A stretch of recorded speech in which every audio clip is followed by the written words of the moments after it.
Muchas gracias al Congreso, al doctor Roberto Sánchez, por la invitación y la acogida en el Parlamento. Mis electos colegas de la mesa, mis estimados doctores, colegas todos. Con la invitación de nuestro decano para esta celebración conjunta de los 44 años de vigencia de nuestro colegio profesional, justamente para reflexionar el presente y el futuro de la psicología en el Perú, me veo transportada la lectura permanente, recurrente de Alvin Toffler y sus predicciones sobre la sociedad industrial, la economía del conocimiento y la digitalización tecnológica, y a los efectos que tendría en el ámbito del comportamiento humano, familiar, laboral y social, con graves costos personales por el cambio y la dificultad de adaptación y de reaprendizaje. Él dijo entonces, premonitoriamente ya en los 80, que la depresión y la soledad serían parte de la sociedad desarrollada, por efectos de la sustitución del trabajo en equipos y del hombre por la maquinaria cibernética. Que habría un grave y acelerado choque entre los valores tradicionales de nuestra civilización con la ruptura de la familia nuclear tradicional y que surgirían nuevas formas de comunicación, relaciones geopolíticas, el fin de las élites de entonces, desafíos que al mismo tiempo sí abrirían, como acaba de mencionar José, grandes potencialidades para el entendimiento de las democracias. Una nueva sociedad podría emerger más razonable, cuidadosa y defendible en un entorno de optimismo conectado a largo plazo. Vaticinios publicados en los 80, hace más de 40 años, cuando ya distinguía en su tercera ola la era postindustrial que hoy reconocemos como la industria 4.0. También leí a Fukuyama una y otra vez, ese de la democracia liberal posguerra fría y el fin de la historia. Y me sorprendía, me sigue sorprendiendo ahora la relación que planteaba entre la economía y la organización social, señalando que la confianza en los valores compartidos y su consecuente cohesión social hacía posible el desarrollo de la economía productiva en tres grandes entornos. La confianza puesta en los miembros de la familia para hacer negocios, la confianza depositada en el Estado que provee recursos y la confianza en las llamadas sociedades intermedias o de responsabilidad mutua. Estas ideas me llevan a valorar el fuerte sentido familiar de los peruanos. En un estimado económico de alrededor de 4.446 millones de dólares provenientes de las remesas de los residentes peruanos en el exterior para el sostenimiento de sus propias familias aquí en el Perú, y un crecimiento en el año 2023 de casi el 20% según el Banco Central de Reserva. Si bien el concepto de sociedad 4.0 ha sido ampliamente discutido y lo seguirá siendo por la industria gracias al carácter transformador de la tecnología digital que prescinde casi de la manufactura humana y reconocido como la cuarta revolución industrial, las demandas de conexión digital en nuestro país son de altísimo costo para el Estado. Sus efectos sobre los derechos laborales están siendo investigados al poner de cara el factor humano frente a la tecnología y un mayor gasto en innovación e investigación. A decir de León Rubio en la Universidad de Sevilla, este mismo año, los riesgos psicosociales de la industria 4.0 representan alrededor del 50% de las jornadas de trabajo perdidas y alrededor de 240 millones de euros en toda la Unión Europea. Hablando del estrés crónico por la exposición a luz azul permanente de la tecnología, la inseguridad e insatisfacción laboral, la adaptación constante a la innovación tecnológica, incluso los conflictos éticos en el trabajo respecto de las familias y otros efectos psicosociales. Al implementarse, por ejemplo, la nueva Ley de Educación Superior Mexicana, Mata y colaboradores este año 24 dieron cuenta del vacío conceptual en materia de tecnologías educativas para encarar la revolución y la política pública mexicana en la llamada Sociedad 4.0, con una muy reducida intervención antes y después de la pandemia de parte de sus autoridades educativas para innovar sus modelos educativos tradicionales. En nuestra experiencia peruana, sin embargo, considero ser necesaria una distinción, no solo didáctica, sino de fondo, entre la política pública y la política empresarial privada, ya que ambas esferas se mueven con distinto interés social por una parte y económica por otra. El concepto de sociedad 4.0 está ausente en el discurso de nuestra política. En el gobierno digital, como el planeamiento estratégico nacional, apenas visible como una respuesta reactiva con el concepto de ciudadanía digital, sin proponerse hoy en día alguna forma de sociedad peruana 4.0. Admitir esta ausencia formal abona en la propuesta disruptiva del espacio-tiempo histórico que planteó en 1948 Víctor Raúl Haya de la Torre, al sugerir dimensiones diferentes en términos temporales para implementar las políticas de nuestra realidad indoamericana, y al contemplar la idea de un camino propio para interpretar y construir nuestras historias.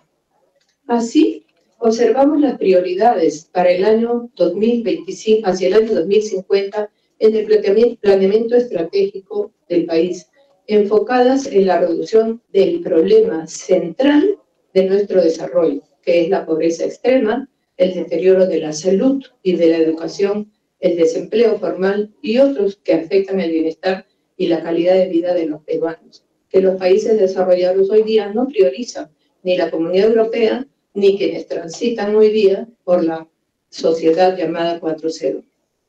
Somos consumidores de la posmodernidad, creo que en su peor visión. Como diría Bauman, nuestra época no tolera las condiciones consensuales y sólidas, como luchar contra la corrupción que mina nuestro desarrollo, o la necesidad de un comportamiento ético en democracia. Los medios masivos ofrecen información líquida que se olvida al día siguiente. Las universidades, hoy día competimos en nuestra estrategia y modelos educativos contra la formación virtual, entre comillas, del Instagram y del TikTok,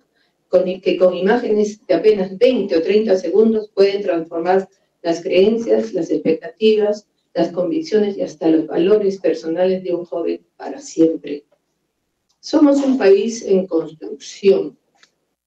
diría yo también en deconstrucción. El cambio industrial no se ha desarrollado en paralelo a la evolución de nuestra sociedad fuertemente informal, y sin embargo, de la política pública y privada se transversaliza la corrupción, haciéndonos retroceder los pasos que avanzamos. De hecho, la reforma universitaria de hace 10 años, del 2014, nos encuentra hoy en día con una renovada autonomía, y sin embargo los planes de estudio pensados para el milenio pasado. La formación universitaria no está preparada para el servicio integral de esos problemas sociales priorizados. El propio decano, hace unos días,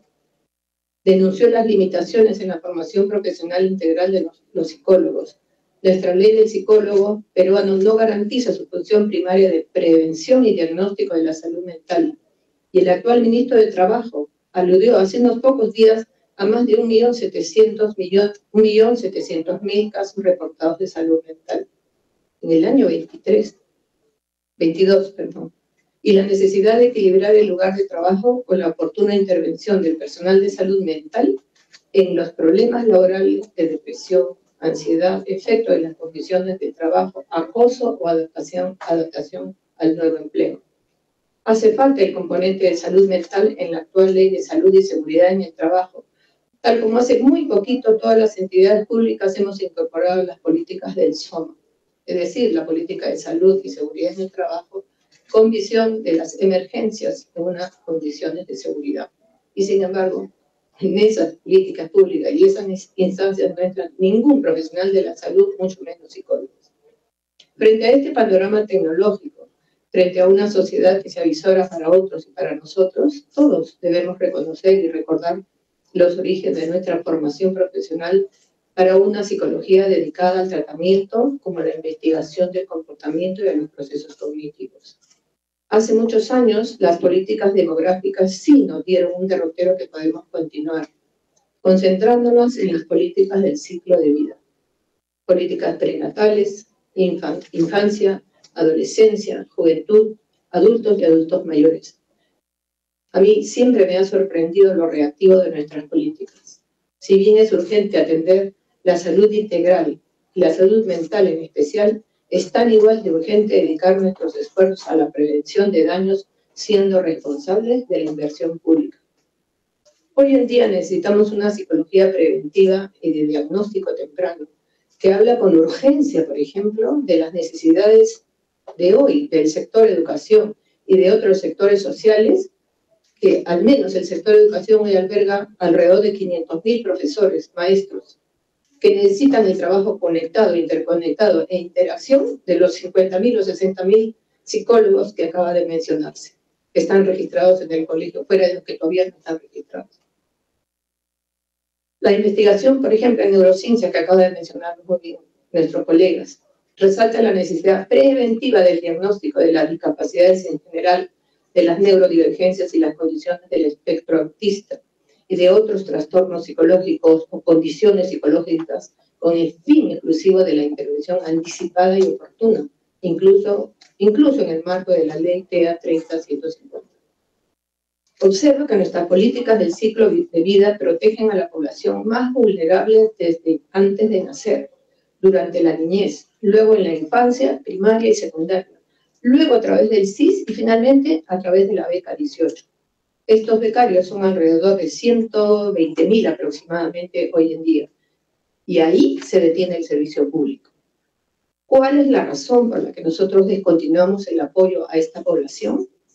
Como psicóloga y como titular de una universidad pública en proceso de institucionalización, aquí propongo una iniciativa legislativa para incorporar en las bonificaciones de ley que hoy reciben las personas con discapacidad y las personas licenciadas y personal licenciado de las Fuerzas Armadas a los ex becarios nacionales y a los ex becarios de beca 18 con una bonificación que podría ir entre el 10 y el 15% en el puntaje obtenido en las evaluaciones para el ingreso a la carrera pública. Una ley que protege la inversión pública del Estado en el largo plazo.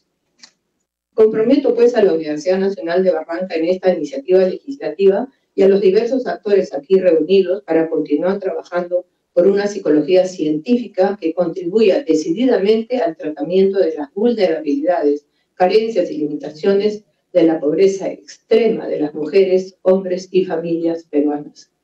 En este mar de posibilidades y alternativas del pensar rápido y el pensar lento, las predicciones tecnológicas de Toffler, la cohesión social de la que habló muy bien respecto de las familias Fukuyama, la liquidez de nuestros tiempos de Bauman, los riesgos psicosociales y los vacíos conceptuales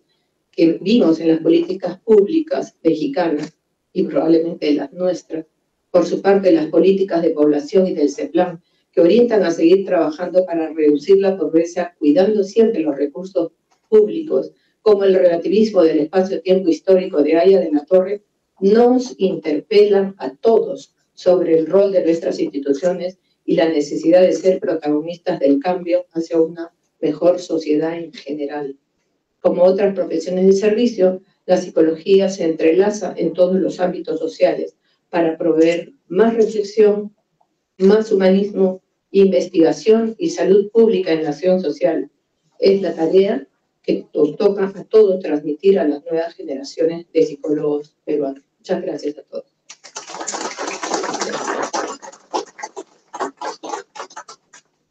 Muchas gracias, doctora. Bueno, para cerrar esta mesa institucional, desafíos de la psicología peruana para una sociedad 4.0, yo creo que el próximo año será 5.0, como está por ahí, o antes de terminar la gestión, probablemente desarrollemos, ¿no? Porque ya recién me entero que hay una 5.0. Así que, cerrando esta presentación, vamos a escuchar al psicólogo y congresista Roberto Sánchez Palomino sobre la psicología social política.